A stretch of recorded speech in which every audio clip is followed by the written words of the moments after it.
Hier, j'ai rencontré quelqu'un, puis j'avais vraiment l'impression qu'on avait la même personnalité. Puis pour valider ce que je pensais, j'ai fait passer un test.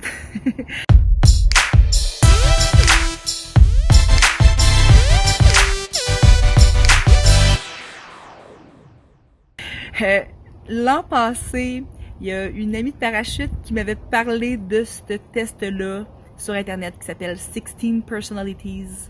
Selon eux, il y a 16 types de personnalités. La personne qui m'en avait parlé, elle n'en revenait pas. Elle avait l'impression que le test la connaissait mieux qu'elle-même. Elle disait « Waouh, mais c'est donc bien moi! » Et sa personnalité à elle représentait 1% de la population. Mon type de personnalité inspirateur, ça représente 7% de la population.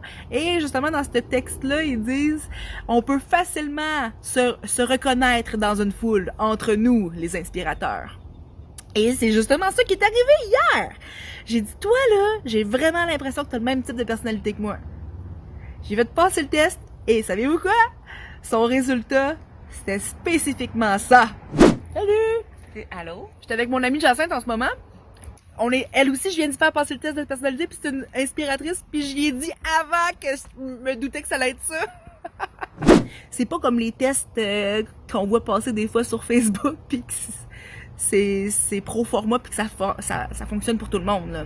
Ça, il y a 16 résultats différents, puis si vous répondez honnêtement, puis prenez la peine de vraiment réfléchir, là. Vous avez à chacune des questions une échelle de 1 à 7 pour répondre, puis des fois, la question est posée à l'envers, tu sais, avec des ne pas, là.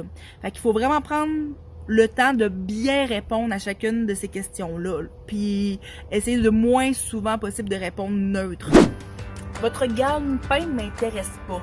Je veux savoir de quoi vous vous languissez et si vous osez rêver de rencontrer ce dont votre cœur se languit.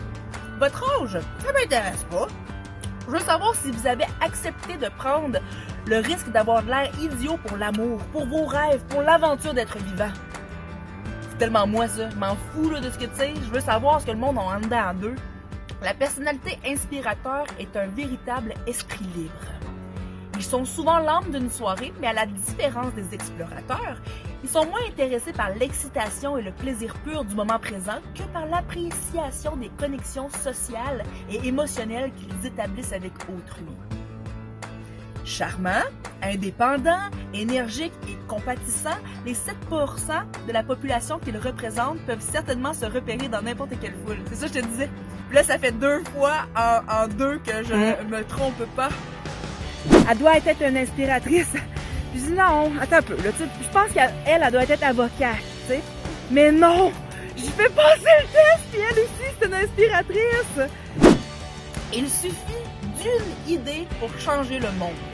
C'est-tu possible que j'aie un impact autour de moi puis que réellement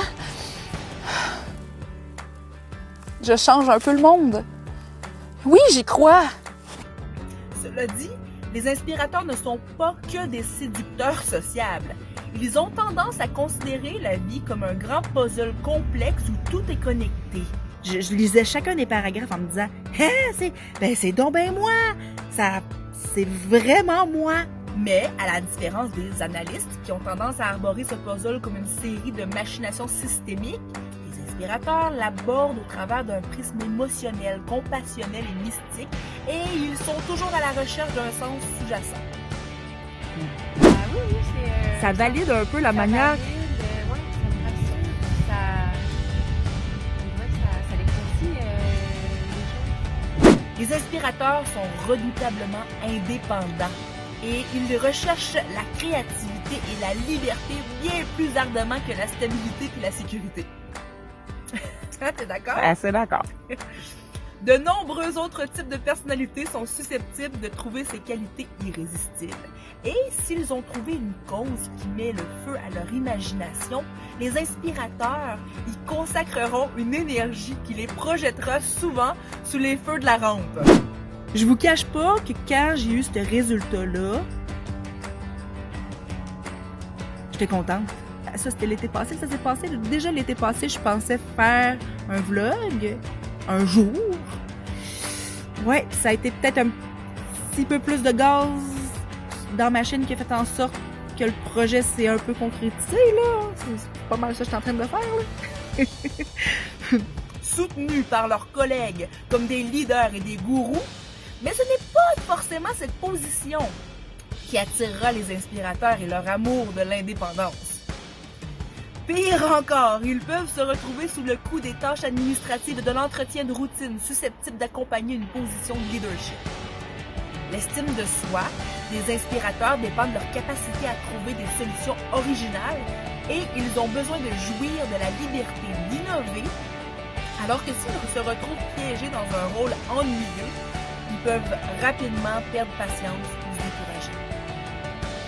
Ne perdez pas cette petite étincelle de folie. Heureusement, les inspirateurs savent se détendre et l'idéaliste passionné et motivé du lieu de travail est parfaitement capable de se transformer en un esprit libre, imaginatif et enthousiaste sur la piste de danse. Souvent accompagné, souvent dans une soudaineté qui peut surprendre jusqu'à ses amis les plus proches. Être dans le coup leur donne aussi une chance d'entrer en relation émotionnelle avec les autres, de leur fournir des idées précieuses sur ce qui motive leurs amis et leurs collègues. Ils croient que tout le monde devrait prendre le temps de reconnaître et d'exprimer leurs sentiments. et leur empathie et leur sociabilité font de cette conviction un sujet de conversation naturelle. Ça n'a pas de bon sens, hein? Il n'y a pas de bonne ou de mauvaise réponse à ce test-là. C'est intéressant de voir ça comme ça, pour voir qu'il y a une diversité. C'est normal qu'on n'a pas des affinités avec tout le monde. C'est normal que c'est pas tout le monde qui t'aime. Cependant, le type de personnalité inspirateur doit faire attention. S'il fait trop confiance à son intuition, suppose ou anticipe trop. Hey, j'ai été C'est correct, c'est naturel. Il peut mal interpréter les signaux et faire échouer des projets qu'une approche plus directe aurait simplifiés. Cette sorte de stress social est la bête noire qui prive de sommeil les diplomates, dont l'harmonie est la préoccupation principale. Sur YouTube, il y a même des vidéos qui disent les compatibilités entre les types de personnalités. Peut-être que ça marche plus avec les types de personnalités qu'avec les signes zodiaques, tu sais, les compatibilités entre personnes. Fait que ces vidéos-là peuvent être intéressantes à aller voir. Ben, je vous dis ça si ça vous tente, là. Les inspirateurs sont très émotifs, très sensibles. Quand ils froissent quelqu'un, ben ils le ressentent. Ouais, je te jure, là, tout ça, là, c'est...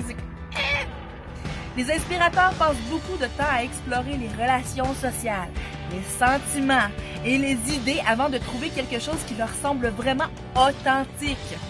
Néanmoins, quand ils finissent par trouver leur place en ce monde, leur imagination, leur empathie et leur courage sont susceptibles de produire des résultats surprenants.